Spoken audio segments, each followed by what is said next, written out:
आपने इस तरह की घटना तो जरूर सुनी होगी कि एटीएम से नहीं निकला कैश लेकिन अकाउंट से कट गए पैसे।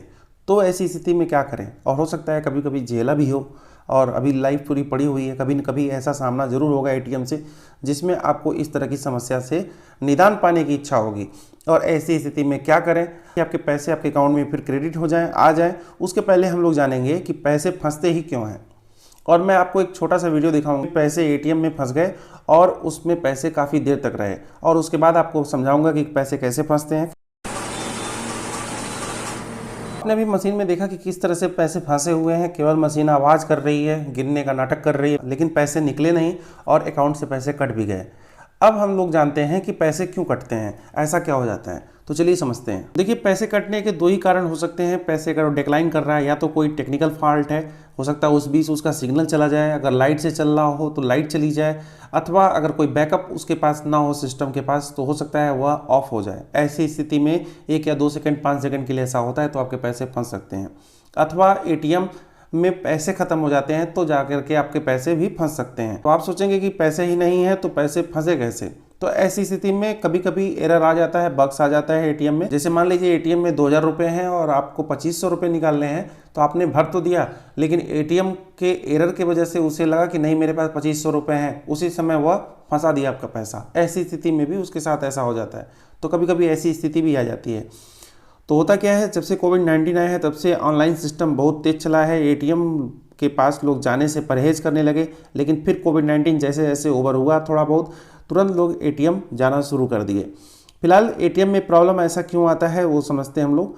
तो मैंने आपको बताया ही कि पैसे टेक्निकल फॉल्ट की वजह से ही फंसते हैं, कोई भी टेक्निकल फॉल्ट हो। तो सबसे पहले तो आप अपना एटीएम कार्ड चेक कर लें, कहीं मुड़ा वगैरह तो नहीं है, ऐसा तो नहीं है कुछ टेक्निकल एरर आ जाए, मुड़ा हो और आप अंदर डालें, उसके बाद वो ऐसी स्थिति में आ जाए कि पूरा का पूरा वो स्कैन ना कर पाए। ऐसी स्थिति में आपका पैसा वो फंसा सकता है। तो अभी आपने जाना कि पैसे फंसते कैसे हैं, अब बताते हैं इसका निदान क्या है। तो सबसे पहले आपको क्या करना है, जैसे पैसे अगर आपके अकाउंट से कट जाएँ, आपको मैसेज आ गया है कि पैसे कट गए हैं, तो तुरंत आपको क्या करना है, आपको एक बार फिर अपना बैलेंस चेक कर लेना है। आप जो भी आप ऑनलाइन फैसिलिटी आपके पास रखे हों, अथवा आप किसी भी तरह अपना बैलेंस चेक कर लें। अगर वास्तव में आपको आपके पैसे अकाउंट से कट गए हैं तो आपको थोड़ा देर वेट कर लेना है। तुरंत ही पैसे थोड़ी देर में वो रिफंड हो जाते हैं, 2 मिनट 4 मिनट 5 मिनट में। अगर ऐसा नहीं होता है तो पैसे आपके 1 घंटे 2 घंटे में भी रिफंड हो सकते हैं अकाउंट में। आप वहाँ देख लीजिए, 2-4 मिनट वेट कर लीजिए एटीएम के पास। अगर पैसे नहीं निकल रहे हैं एटीएम से तो आप समझ लीजिए कि आपको कुछ नहीं करना है, बस कैंसिल करके आप बाहर आ जाइए। ठीक है, तो आपको क्या करना है, सबसे पहले अपने कस्टमर केयर को फ़ोन करना है अपने बैंक के। अगर कॉल नहीं लगती है तो आपको बैंक जाना है, कोई टेंशन वाली बात नहीं है।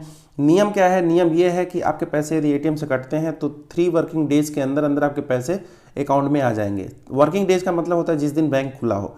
ठीक है, अगर 3 दिन के अंदर भी में पैसे वापस नहीं आते हैं आपके अकाउंट में तो आपको क्या करना होगा, आपको बैंक जाना होगा और वहाँ पे मैनेजर के पास एक कंप्लेन दर्ज करानी होगी। ठीक है, तो कंप्लेन दर्ज कराने का रूल ये है कि जिस दिन कंप्लेन आप करेंगे उसके 7 दिन के बैंक कार्य दिवस के अंदर अंदर, जिस दिन बैंक खुला हो उसको गिन के 7 दिन, उसके अंदर अंदर आपको सारे पैसे आपके अकाउंट में क्रेडिट हो जाने हैं। ये रूल है। अगर बैंक ऐसा नहीं करती है 7 वर्किंग डेज में तो बैंक को पर डे के हिसाब से 100 रुपया जुर्माना देना होता है आपको। ठीक है, तो बैंक क्या करेगी, आरबीआई का रूल है कि आपको पर डे 100 रुपये के हिसाब से जुर्माना आपको देगी, क्योंकि आपका पैसा उसने काट लिया और समय से वापस नहीं दिया। ठीक है, सपोज दैट मान लीजिए 1000 रुपया आपने अकाउंट से निकाला, एटीएम से निकालना चाहा लेकिन पैसे फंस गए, 3 दिन में भी नहीं आया, अकाउंट चेक किया पैसे तो कट गए थे, बैंक में जाके कंप्लेन किया, 7 दिन में भी वापस नहीं आया। तो बैंक क्या करेगी, जितना दिन लेट करेगी, मान लीजिए 4 वर्किंग डेज लेट कर रही है तो 400 रुपया आपको एक्स्ट्रा देगी। 1000 ये, 400 ये, 1400 रुपये आपके अकाउंट में क्रेडिट करेगी। ये आरबीआई का रूल है। मान लेते हैं बैंक ऐसा ना करे, आपको 100 रुपये ना दे, फिर भी लेट करे, तो आप क्या कर सकते हैं, तो भी आप कंप्लेन दर्ज करा सकते हैं। ब्रांच मैनेजर से मिल सकते हैं या एरिया मैनेजर से मिल सकते हैं, आप नोडल ऑफिस जा सकते हैं, आप रीजनल ऑफिस जा सकते हैं, वहाँ कंप्लेन दर्ज करा सकते हैं। वहाँ कंप्लेन दर्ज कराने के 30 दिन के अंदर अंदर आपके अकाउंट में पैसे आने ही आने हैं। अगर ऐसा भी नहीं होता है तो अगर ऐसा आपके साथ होता हो कि किसी के 30 दिन के बाद भी ना आए तो भी आप हमको बता सकते हैं, हम आपको और भी तरीके बता सकते हैं कैसे पैसे वापस आए। फिलहाल इतनी नौबत नहीं आती है कि पैसे आपके अकाउंट में क्रेडिट हो जाएंगे, इतना झमेला नहीं करना पड़ेगा। फिलहाल 3 दिन आप वेट करेंगे, आपके अकाउंट में पैसे वापस आ जाते हैं। कभी कभी तो तुरंत ही वापस आ जाते हैं, जैसे ही आप एटीएम में पैसे फंसे थोड़ी देर बाद आपको रिवर्सल का मैसेज आ जाता है कि रिवर्स हो गया, आपका पैसा आपके अकाउंट में क्रेडिट हो गया, इतना डेबिट हुआ था। कभी कभी मैसेज नहीं भी आता है तो आप अपना बैलेंस इंक्वायरी करेंगे तो आपका पैसा जरूर वापस आ जाता है।